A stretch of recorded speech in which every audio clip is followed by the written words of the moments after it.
आंध्र प्रदेश के वजीर आला चंद्रबाबू नायडू ने दिल्ली में मरकजी वजीर दाखिला अमित शाह से मुलाकात की। इस मौके पर वजीर आला ने पार्लियामेंट में एक बिल पेश करते हुए एपी के सदर मुकाम अमरावती को हतमी शक्ल देने का मुतालबा किया ताकि कानूनी हैसियत फराहम की जा सके। वजीर आला चंद्रबाबू नायडू ने कहा कि पार्लियामेंट के जरिए अमरावती को कानूनी हैसियत देने से रियासत में तेज तर तरक्की होगी और रियासत के लोगों की उमंगें पूरी होंगी। इस मौके पर वजीर आला ने रियासत से मुतालिक मुख्तलिफ तरक्याती और फलाही प्रोग्रामों के निफाज पर तबादला ख्याल किया। बजट में आंध्र प्रदेश को तरजीह देने का भी मुतालबा किया।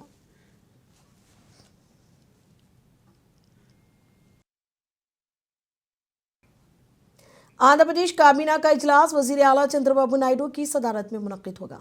जराये के मुताबिक काबीना में मुख्तलिफ उमूर पर तबादला ख्याल किया जाएगा और CRDA अथॉरिटी की जानिब से मंजूर किए गए मुतादिद उमूर को ग्रीन सिग्नल दिया जाएगा।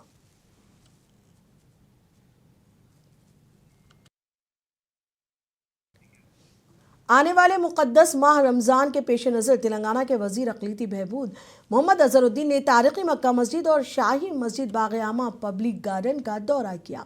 इस मौके पर उन्होंने मसाजिद में सफाई, पीने के पानी का इंतज़ाम और दीगर उमूर का जायज़ा लिया। इंतज़ामात से मुतालिक ओहदेदारों को ज़रूरी हिदायत दी। इस मौके पर रुकन assembly Charminar Mir Zulfiqar Ali, B Shafiullah IFS और दीगर मौजूद थे। मुझे मौका मिला है कि हिस्टोरिक मस्जिद है, ये 400 साल पुरानी मस्जिद है, बट मैं जहाँ तक कि मैं देखा, मेरे को तो इतना मेंटेनेंस यहाँ पे कुछ लगा नहीं। सॉरी टू से, बट जो भी मेंटेन कर रहे हैं मुझे पता नहीं कैसे कर रहे हैं, क्या नहीं है। बट मैं एक चीज़ आपको आज बोल के जा रहा हूँ कि ये हिस्टोरिक मस्जिद है, इसका मेंटेनेंस 12 महीने होना। इसका खाली रमज़ान आए तो बस मेंटेनेंस होता है, रमज़ान आए तो हर चीज़ होती है। ऐसा नहीं होना चाहिए, क्योंकि हम ये मीटिंग एक्चुअली लेना ही नहीं चाहिए, टू बी फ्रैंक। ऐसा अगर हर एक आदमी अपना अपना अच्छा काम कर ले बराबर, ठीक है। जो भी कंस्टेंट्स है, जो फाइनेंशियल कंस्टेंट्स है, वो शफीउल्लाह साहब देखते हैं। बट लोग जो भी यहाँ पे आए हैं, मैंने जो देखा है कि मेरे को तो उतना वो नहीं लगा, क्योंकि अभी जो प्रॉब्लम हो रहे थे वो जो ठेले का है, आपके पुलिस का डिपार्टमेंट भी है और जो भी है, आप बिल्कुल ठेले वालों को बिल्कुल यहाँ पे उनका कोई मस्जिद का एक्सेस ईजी रहना चाहिए। आप पूरा देखो, कोई भी आया एक्शन ले उसके ऊपर, क्योंकि आई नो मैं आपकी ड्यूटी में मैं कभी इंटरफेरेंस नहीं करूंगा, कभी कुछ भी नहीं करूंगा। बट आपको आपकी ड्यूटी मालूम, आपको पता है क्या करना क्या नहीं करना। बट लेकिन अगर आप एकदम सही तरीके से काम करेंगे तो ये सब इश्यूज नहीं आते। आप जो भी आप स्ट्रिक्ट एक्शन लो, आप भी थोड़ा इनको वो हेल्प कर दीजिए, क्योंकि क्या होता है नॉर्मली लोग डरा धमका के काम करने नहीं देते। बट लेकिन आप काम जो होगा ना, तो आप बिल्कुल इस टाइम पे। आंध्र प्रदेश के नंदियाल में आज़मीन हज का तरबियती कैंप मुनक्किद हुआ। इस कैंप में रियासती वज़ीर NMD फारूक और AP स्टेट हज कमेटी के चेयरमैन शेख हसन बादशाह ने इस प्रोग्राम में मेहमान खुसूसी के तौर पर शिरकत की। इस मौके पर मौलाना अलहाज डॉक्टर काजी अब्दुल मजीद साहब निज़ामी कर्नूल ने आज़मीन हज को हज के दौरान अदा किए जाने वाले अहकाम व इबादात के बारे में वाकिफ़ करवाया। जबकि वज़ीर NMD फारूक ने कहा कि हुकूमत की जानिब से आज़मीन हज को हर किस्म की सहूलियात फराहम की जा रही हैं और उम्मीद जाहिर की कि आज़मीन इस कैंप से फ़ायदा उठाएंगे। इस प्रोग्राम में डिस्ट्रिक्ट हज सोसाइटी के सदर डॉक्टर एस इम्तियाज़ अहमद और दीगर ने शिरकत की।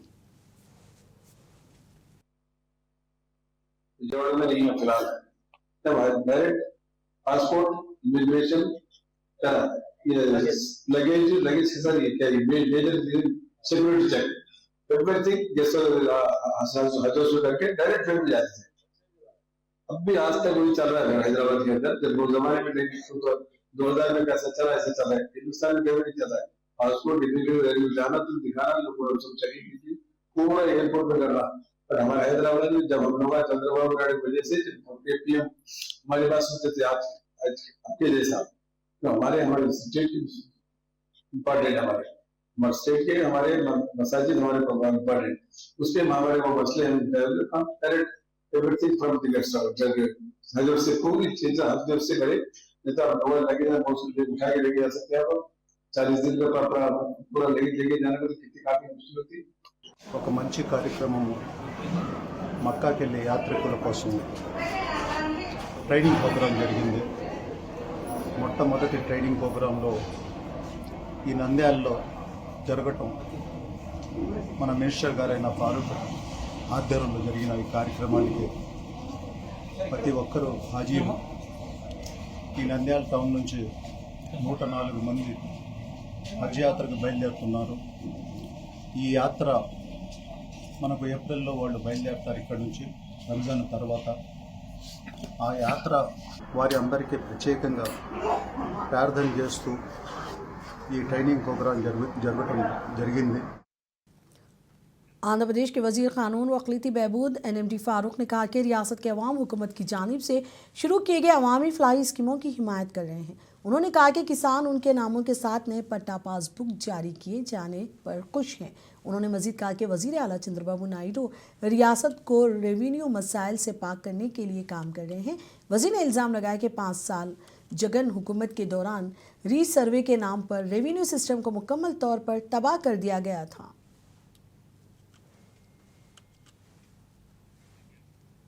शेख वेलफेयर कॉरपोरेशन के चेयरमैन के तौर पर शेख मुख्तार ने अपने ओहदे का हल्फ लिया। ये तकरीब विजयवाड़ा के गोलापुरी में वाक़ BC भवन में मुनक़्क़िद हुई।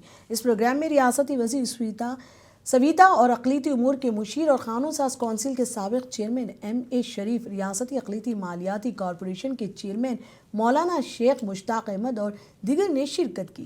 इस मौके पर मौलाना मुश्ताक अहमद ने इस यकीन का इजहार किया कि शेख कॉरपोरेशन के नए चेयरमैन की हैसियत से जिम्मेदारी संभालने वाले मुख्तार अपने तजुर्बे और अज़म से कॉरपोरेशन को मज़ीद मजबूत करेंगे और इस बात को यकीनी बनाने के लिए काम करेंगे कि स्कीमों को मुस्तहिक़ीन तक मौसर तरीके से पहुँचाया जाए।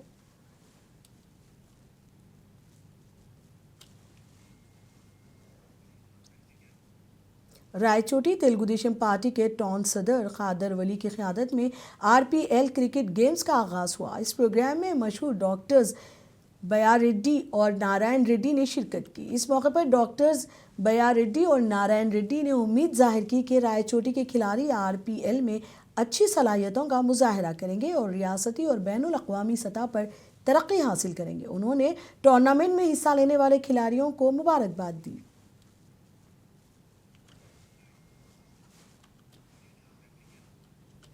कौमी रोड सेफ्टी वीक के मौके पर महकमा RTO और पुलिस की जानिब से प्रोदटूर में वॉकथॉन प्रोग्राम का मुनक़्क़िद हुआ। इस प्रोग्राम में तलबा और आवाम की कसीर तादाद ने शिरकत की।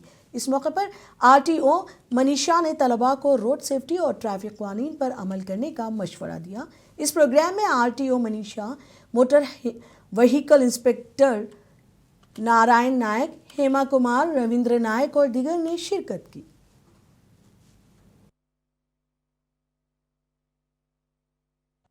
Road safety awareness gurinchi. So this is 37th National Road Safety Awareness Month. As a part of these celebrations, ఇది walkathon conduct చేయడం జరిగింది. Today the target audience is student community, especially college going children, college going students. So major issues వచ్చేసి వాళ్ళవి first of all helmet లేకుండా ride చేయడం ఒకటి, అదే major cause of accident అవుతుంది. సో రీసెంట్ గా DRSC మీటింగ్ లో కూడా మనం స్టాట్స్ తీస్తే అరౌండ్ 312 డెత్స్ అయ్యాయి. The major reason is without, దాంట్లో 169 డెత్స్ వితౌట్ హెల్మెట్ లేకపోవడం వల్ల. And also one more issue వచ్చేసి స్టూడెంట్స్ లో minor driving, people who are below 18 years they are driving the vehicles. So that is also one more issue. మేజర్గా parents కి ఒకటి చెప్పాలనుకుంటున్నాను, మీరు మీ పిల్లలు బండ్లు తీసుకెళ్తుంటే whether they are driving, first of all వాళ్ళకి డ్రైవింగ్ లైసెన్స్ ఉందా లేదా, సెకండ్ థింగ్ వాళ్ళు కరెక్ట్గా డ్రైవ్ చేస్తున్నారు లేదా, otherwise don't give the vehicles to them. This is my sincere advice అండి. అది పోలీస్ కేసు కూడా అవుతుంది. BRS के रुकन कानून साज कौंसिल D श्रावण ने वज़ीर आला रेवंत रेड्डी को तनकीद का निशाना बनाया।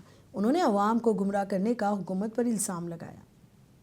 Last 2 years Congress is in power, and last almost 14 years BJP is in power. Now it is Sriram Reddy who is supposed to answer to the people of Telangana. Why is that BJP is not able to persuade Brijesh Kumar Tribunal to come out with the water allocation judgment or award? What is it preventing Brijesh Kumar Tribunal to pronounce its judgment? Why is that Vedira Sriram Reddy is not able to prevail upon, because he is a very high profile personality. You know, he has access in Maharashtra, Rajasthan, Delhi, all over irrigation ministries he has access. So why is that he's not able to influence and then see that the tribunal is awarded? Instead of covering up their failures, Revant Reddy is doing a tamasha and a drama. And BJP also is unfortunately echoing the same kind of drama, which is very, very unfortunate, uncalled for, and it will in no way benefit the people of Telangana. So shamelessly they are making allegations against KCR that he agreed for 299 TMC. Will he ever do so? Pranam Boina, I mean, even if he loses his life, KCR will not surrender with regard to water. That is his ultimate goal that he set for himself in Telangana movement, Neelu, Nidulu, Niyamakalu. YSR Congress के leader Ambati Ram बाबू ने वजीर आला चंद्रबाबू नायडू को तनकीद का निशाना बनाया। उन्होंने पोलावरम प्रोजेक्ट के दौरे के मौके पर वजीर आला की जानिब से झूठ बोलने का इल्जाम लगाया। उन्होंने कहा कि चंद्रबाबू ने कभी आबपाशी मंसूबों पर तवज्जो नहीं दी। కంప్లైంట్ చేయకోకుండా మీరు డయాఫ్రమ్ వాల్ వేసి ప్రోటోకాల్ పాటించుకోకుండా అజ్ఞానంలాగా వ్యవహరించబట్టే ఇవాళ పోలవరం ప్రాజెక్టు నిర్మాణం ఆలస్యం అవుతుంది. వాళ్ళు ఉంటేనంటే 7 సంవత్సరాలుగా అయిపోయిందంట, 20గా అయిపోయిందంట. వాళ్ళు ఉంటే వాళ్ళు లేరు కాబట్టి ఆలస్యం అవుతుంది. ఇటువంటి దొంగ మాటలు చెప్పేటటువంటి కార్యక్రమం చేస్తున్నారు నారా చంద్రబాబు నాయుడు గారు. గుర్తుపెట్టుకోండి, తప్పు చేస్తున్నారు మీరు. పదే పదే అబద్ధాలు వెళ్ళవేసేటటువంటి కార్యక్రమం చేస్తున్నారు. ప్రజలను నమ్మించడానికి ప్రయత్నం చేస్తున్నారు. దీని మీద చర్చకు కూడా నేను సిద్ధంగా ఉన్నాను. ఆరోగ్యకరమైన చర్చకు నేను సిద్ధంగా ఉన్నానని మనం చేస్తున్నాను. మీరు ఈ రాష్ట్రాన్ని సాగునీటి ప్రాజెక్టుల్ని, దాహార్తిని తీర్చేటువంటి ప్రాజెక్టుల్ని మీరు సర్వనాశనం చేసే విధంగా మీరు ప్రయత్నం చేస్తున్నారు. పోలవరం ఆయన చెప్పాడు, పోలవరం అంటే ఆయన కల అంటాడు. జగన్మోహన్ రెడ్డి గారు నాన్నగారు అయినటువంటి వైఎస్ రాజశేఖర రెడ్డి గారి కలల పంట అది. ఆయన ప్రారంభించాడు. అన్ని ప్రతికూలమైనటువంటి వాతావరణంలో కూడా అనుకూలమైనటువంటి వాతావరణం తీసుకొచ్చి పోలవరం ప్రాజెక్టుకి శంకుస్థాపన చేసి శరవేగంగా పూర్తి చేసే కార్యక్రమం చేస్తే నేను పట్టిసీమ కట్టాను, అది పూజించబడ్డాడు.